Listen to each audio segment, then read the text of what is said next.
Hello and welcome back to Beyond the Veil background information. We're doing a creature profile and we're finishing off the 4 elements by doing the gnomes. I'm going to say straight away, I haven't really got much for this, so I hope you understand that. And yeah, as usual, it's a quote from somewhere they mention, my background information, and then my creature profile. So, I've never met a gnome, only earth elementals like me. I always used to think that gnomes were one of the Fae folk, but it would be interesting to see one. Quote from Reciprocity. Amongst the four elemental beings of Paracelsus is the fourth and probably the more unusual one. Like salamanders, there is a more masculine aspect to it, but also a sort of monstrous non-human aspect that is very separate from the sylph and the undine, and this of course is the earth elemental, the gnome. Now most people when they think of gnomes tend to assume the garden statue variety, which when you consider it makes sense as a link to earth element, as they represent gardeners in varying aspects, but they're often pretty stereotyped. The typical gnome is short, wearing a pointy hat with a white beard and brightly coloured clothes, lives underground and is a friend of other creatures. I often think of David the gnome, if any of you know that as well. But is that actually what they're supposed to be like? Gnomes, like most earth elementals, are linked to all aspects of the earth, from caves to mountains to fields, and are often thought to have their strongest powers when in mountainous regions.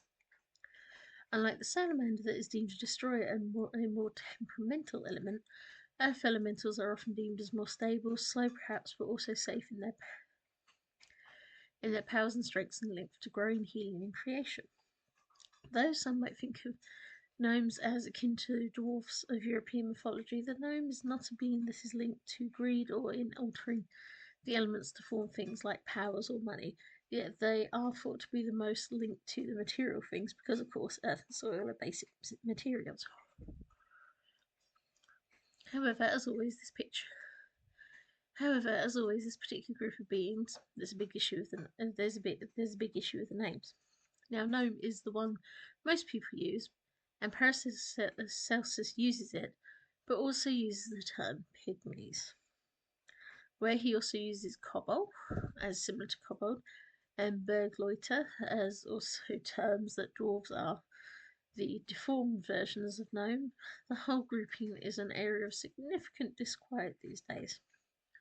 Paracelsus is said to have given the name gnome, and that it denotes an as earth dweller. But understanding this concept and the idea of the dwarves as unpleasant aspects sinks into regions of mythology and legend that not only affect those of a certain medical disposition, but also link into those with specific religious alignment that's being made rather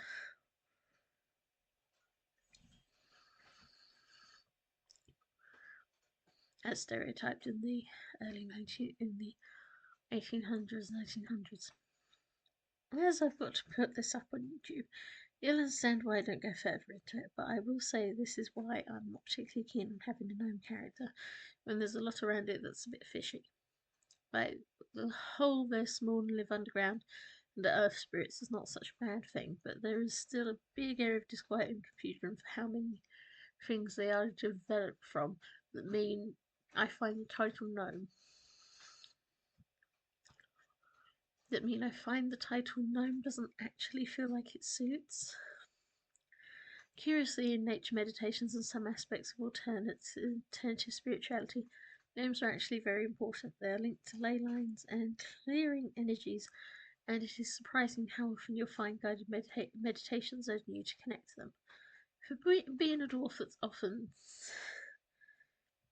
for a being that's often deemed in pop culture as like the more friendly and non-greedy version of dwarf, it's something I can't really find too much that's actually very specific about it, because it's more another version of the small statured earth-related folk that I would actually feel more comfortable talking about and discussing. So yeah, sorry, this one isn't very good, but I've actually made them really different in my universe to COVID, so I do apologise that it's not really that much, but I find it's very hard to find data on gnomes specifically that's not derived from kobolds, goblins, dwarves, that sort of thing. Yeah. So side neutral, created by demons, created for unknown, created when before the veil. Physical description. Gnomes are rarely seen above ground. They are eyeless and often pallid in colour and look more akin to the reptilian salamander than anything human. Their backs are often shaped like stones or pebbles to help keep them safe, and they can take human form but would much rather remain in their animal form and thus do not tend to interact with others at all. They have diminutive limbs and sometimes have been mistaken for a type of Cecilian or amphisbaena. That's the actual animals that we call that, not the mythological counterparts, or even a large earthworm. Abilities: they can swim through earth like fish, through water, like fish through water, and can help till the soil to encourage the health and fertility, and also assist in developing tunnels through rock to allow water easier ways to travel through. Most known for being mistakenly thought of as akin to violins. Weakness: they can be flooded out with too much water and they can be burnt by sunlight and too much heat, as well as easily knocked about in wind. But it's unknown because they do not interact with many beings. Well-known beings unclear. Characters in stories none at the moment.